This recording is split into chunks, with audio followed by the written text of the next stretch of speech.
Hey guys, this is Scott, and I was checking out HelioViewer today, and I found something kind of unique. It's on a single frame. It's a single frame, so you can say, why don't I show you a video? I'll show you in a second, but it's just on a single frame. You'll actually miss it if you don't stop it.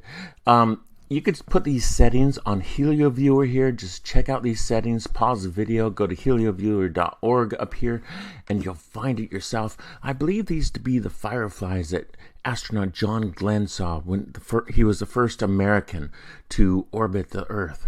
And John Glen saw these Fireflies landing on the outside of his capsule during the orbit. But it happened during sunset when the sun started going down a little bit. And like I said, if you want to see a UFO, there's a huge chance to see one during sunset because the angle of the sun, the angle of you, and the angle of the atmosphere makes this incredible triangle that just makes it absolutely impervious to cloaks, shields, any invisibility. You'll see it. You'll see it for at least a few minutes. Now, this is kind of cool. You could zoom in on this on HelioViewer and check it out, and you can see them quite big. Let's close this over here, and look at this. I believe these to be the same Fireflies. You can see the size of Earth right there. It's very small, but I believe these Firefly things are next to the HelioViewer satellite. Man, it looks like a little ghost from Pac-Man, and I believe they're alive. I don't believe they're UFOs. They're all going in different directions.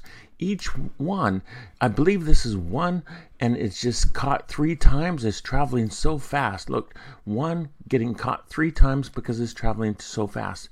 Maybe they're sets of 2. 1, 2, 1, 2, 1, 2. See that? How they're in sets of 2?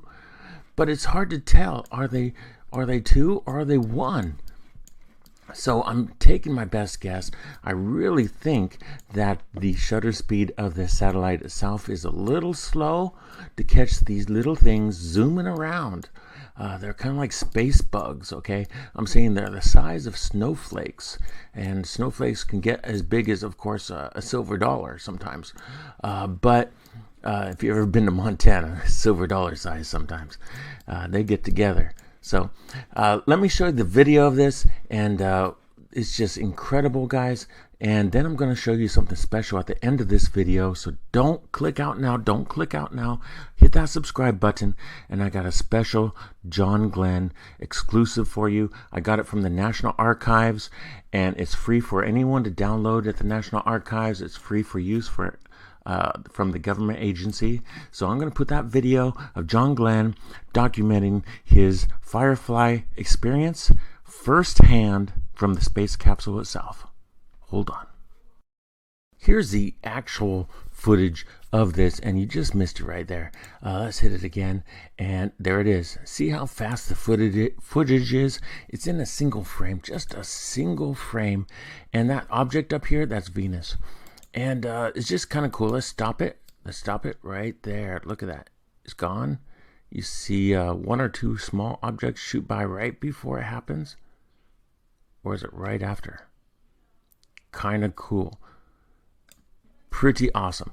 Okay, I'm going to put the John Glen footage at the end of this video, and I'm also going to put it a little bit separate so you guys can check it out for yourselves when you want. You can download it from the National Archives, the U.S. Archives. So check it out. Thank you very much.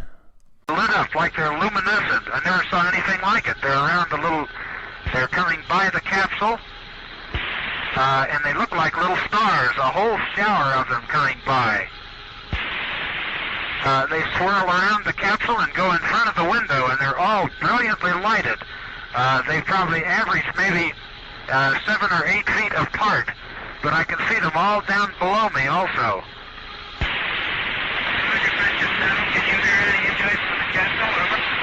Negative. They're very slow. They're not going away from me more than maybe 3 or 4 miles per hour. They're going at the same speed I am, approximately. They're only very slightly under my speed. Over.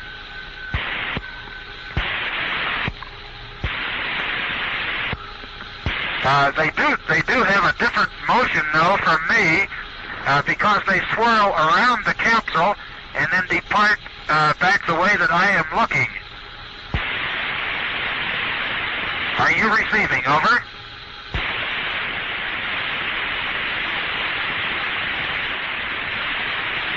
There are literally thousands of them.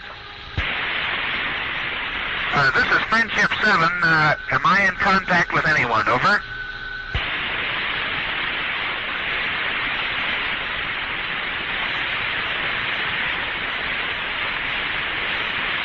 This has been going on since about 1+15, over. Just after I remarked about the sunset, I looked back up and looked out the window, and all the little swirl of particles was going by, over. This is Friendship 7 broadcasting in the blind. Sunrise has come up behind in the periscope. It was brilliant in the scope, a brilliant red as it approached the horizon and came up. And just as I looked back up out the window, I had literally thousands of small luminous particles swirling around the capsule and going away from me at maybe 3 to 5 miles per hour. Now that I am out in the bright sun, they seem to have disappeared. It was just as the sun was coming up. I can still see just a few of them now, even though the sun is up some 20 degrees above the horizon. I still have some of these little particles coming around the capsule occasionally here. I can see them against the dark sky even on the day side, over. Roger, understand.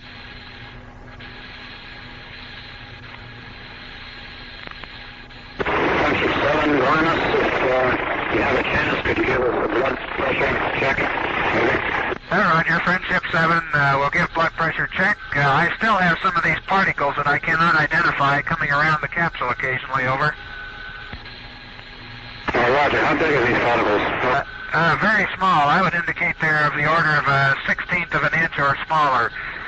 They drift by the window, and I can see them against the dark sky. Just at sunrise, there were literally thousands of them. It looked like just a myriad of stars, over. Roger, are they floating by you or floating with you? Over. Some of them float almost with me. Most of them appear to be moving at about 3 to 5 miles an hour away from me. I'm going just a little faster than they are, over. Roger. Only really unusual things so far beside ASCS trouble were the little particles, luminous particles around the capsule, just thousands of them, right at sunrise over the Pacific, over. This is Friendship 7. I do not think they were from my control jets, negative, over. Roger, Friendship 7, this is Canton. We have TM solid. Go ahead, over. Roger, this is Friendship 7, and now that sunrise is starting, I have all these little particles coming around the capsule again, just at sunrise. Roger, Friendship 7. I also can see the light on my on steam from the thruster when I operate it, over. This is Friendship 7. I think I can see a little bit of steam spitting against the dark sky here occasionally from my pitched down manual thrust, over. Roger. This is Friendship 7. All these little particles, there are thousands of them, and they're not coming from the capsule. They're something that's already up here. Because they're all over the sky. Way out, I can see them as far as I can see in each direction almost. Roger, Friendship 7. This is Friendship 7. I'm trying to get some pictures of these particles that are outside here, over. Friendship 7, this is Canton. We also have no indication that your landing bag might be deployed, over. Roger. Did someone report landing bag could be down, over?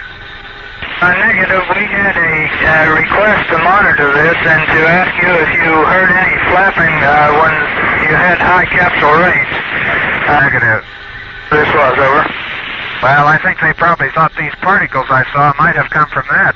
But there are thousands of these things, and they go out for, it looks like miles in each direction from me, and they move by here very slowly. I saw them at the same spot on the first orbit, over. Roger. Are you still seeing the particles around your capsule? Negative. I don't seem to see them around here on this side. I saw just a few, just after I left Canaveral and turned around facing forward. They were coming toward me at that time. I was going, so I know that they are not coming from the capsule at all. I saw the particles in huge quantities at each sunrise.